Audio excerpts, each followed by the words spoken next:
Hello, New York Giant fans and Dallas Cowboy fans. My name is Patricia Trena, and I am the site editor of GiantsCountry.com. And I am joined by a familiar face, Cowboy fans. You know him, you love him. He is Mike Fisher of CowboysSI.com. Mike, thanks so much for joining me tonight. My pleasure. Thanks for having me. All right. Well, we are going to look ahead. We're going to break down this weekend's Giants-Cowboys game in the battle of NFC least teams. And Mike, I got to ask you a general question about this division. What got into the water that suddenly this division is just so horrible? And I don't think it's a surprise that the Giants are where they are, frankly, especially without Saquon Barkley. We were talking today on 105.3 The Fan in Dallas, our radio station, about how teams are going to be able to grind it out. The Browns showed that. If you want to grind it out against the Cowboys, you can do that. But the Giants, probably without Barkley, are incapable of that. So they've been stripped of one of their few weapons. I think we knew that Washington was going to be inconsistent at best. But between Philadelphia and Dallas, somebody will eventually be good. Actually, maybe somebody will eventually win the division without being good. Yeah, I could see that definitely happening. But I just remember the days. I'm old enough to remember the days when the NFC East was the division in football. Sure. And those days are long gone. So right. Anyway, Mike, let's turn our attention specifically to this weekend's matchup. And we've got to start with the Cowboys defense. It looks like, I watched some of that game Sunday against the Browns. And it looked like, the Cowboys defense was struggling, to put it nicely. What's going on with that unit? Yeah, and I always hesitate to say, they're soft or they quit. I'm sitting in my big fat luxury chair accusing somebody else of being lazy. That doesn't, a professional athlete, that seems hypocritical to me. But no less an authority than Troy Aikman is saying he was embarrassed by their efforts. And Tank Lawrence says we were soft.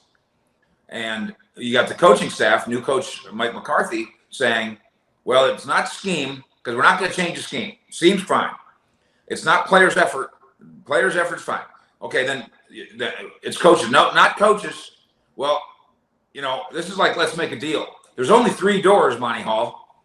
You have to pick one of the 3 doors. There is no 4th door. So it's either players and their efforts, coaches and their intellect and teaching ability, or the scheme and its learnability or vulnerability. It's one of those 3. And in fact, frankly, with Dallas's defense, which is statistically an all-time worst defense.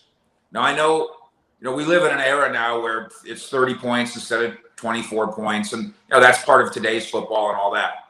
But this is an all-time statistically bad defense, and so I think when you say what's wrong, especially against Cleveland, it's door number 1 and door number 2 and door number 3.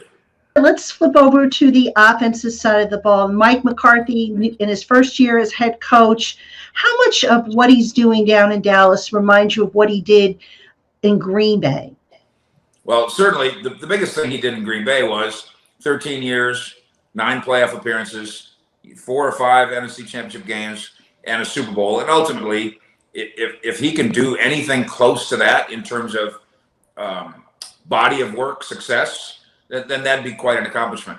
But 1-3 just doesn't cut it. And McCarthy, after the first game, 20-17 loss at the Rams, in which, as I criticized him at the time, they had 7 months to prepare for that game and scored 17 points in a league where you better score 30 or you can't win consistently. If you can't score 30, you will not win consistently. And so I thought that was an awful disappointment, week 1, in a game, of course, they're favored in. And McCarthy, after that game, said, okay, the honeymoon's over. Well, that was a month ago and 3 losses ago. So what do you do after the honeymoon is over and now it starts to look like the marriage is shaky? So, I'm not calling for the firing of anybody. Even in the case of Bill O'Brien, he didn't get 4 weeks. He got 7 years. And so what they've done with the Houston Texans is that's a 7-year buildup, not a 4-week buildup. But I think that they need to do some self-analysis, some evaluation of the evaluators. They've made some decisions, now not so much on offense, although their decision not to spend a little money on Ron Leary, the offensive guard who wanted to be here badly, that's a mistake. He'd walk in this building today and be a starter at left guard. If Tyron Smith is not playing, although plans are he does, but Tyron Smith has missed most of this month. So Zach Martin's the only guy that's consistently played. Ron Leary would be their second best offensive lineman in the last month. So that's a personnel decision. That's a mistake. The Snacks Harrison, we broke the story yesterday at 2 a.m. Actually, Snack Harrison wants to come to the Cowboys, and they don't even talk to him. And they can't stop the run, but they're not interested in a Snacks Harrison who lives right down the street. He lives here, wants to be here. That's a mistake. Deciding that Earl Thomas's problems, which are substantial, and knowing you probably know some of them, but the public doesn't know all of them. There's one that's really, really rough, and it's the reason teams aren't signing him. But so what if at this point, so he's bad on Wednesdays, Thursdays, and Fridays, but he'd show up on Sundays and be this team's best defensive player. And they've decided no on that. Brandon Carr, they sign and bring back here, and he gets 20 snaps in the month. And then today they let him go. So I think they need to evaluate the evaluation. I'm not sure the combination of coaching staff and personnel people are at all on the same page here. And finally, speaking of the Giants, this is going to be a chance for Jason Garrett to quote unquote come home for a game. I know Jason Garrett took a lot of heat when he was the head coach down there. How much of an advantage do you think Garrett has, in terms of knowing the personnel, especially on the defensive side, since, he practiced against them, and also knowing the weaknesses of a Dak Prescott and an Ezekiel Elliott and those guys? Well, as you know, because I covered Garrett here for starting 25 years ago, so I have a friendly relationship with him. And I think the world of him as a person. But it ran out of gas. He didn't run out of gas, but it ran out of gas. The relationship ran out of gas. 10 years is a long time without ever getting over the hump. He'll never get that. He won't be the 10-year offensive coordinator of the Giants without ever winning. It'd be impossible. But it happened here because the Joneses share my affection for him and always thought that the next year was going to be the big year. And it never quite happened. So it was definitely time. He was not wronged here. He has so many detractors here now that they look forward to playing the Giants. I'm talking about media and fans. They look forward to. They think there's no way that he's ever going to solve anything in New York, and I think they're wrong.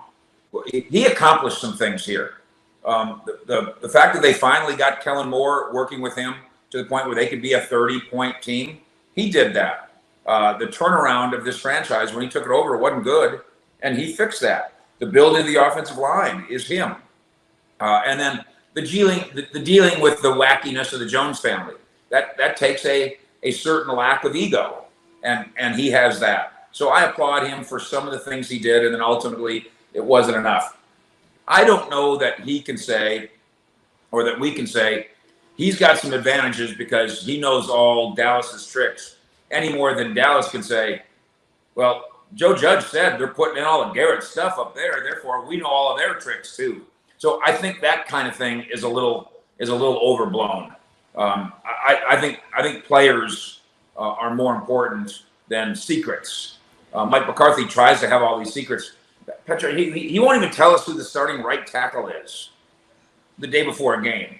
And I've said this on the air here. I said maybe you should spend less time keeping secrets and more time coaching, because it doesn't. Terrence Steele. Let me ask you a question. I know you're a student of this. Terrence Steele versus Brandon Knight. What difference does it make? Neither one of them are ready to really do this. So to keep that a big state secret is a waste of time. And this coach is wasting his time on that kind of thing. And yet, which team has the better players on Sunday? And I think we'd all agree that on paper, that team is Dallas. Anyway, Mike, great stuff. Really appreciate it. He is Mike Fisher of CowboysSI.com. I'm Patricia Traina of GiantsCountry.com. Folks, thanks for watching.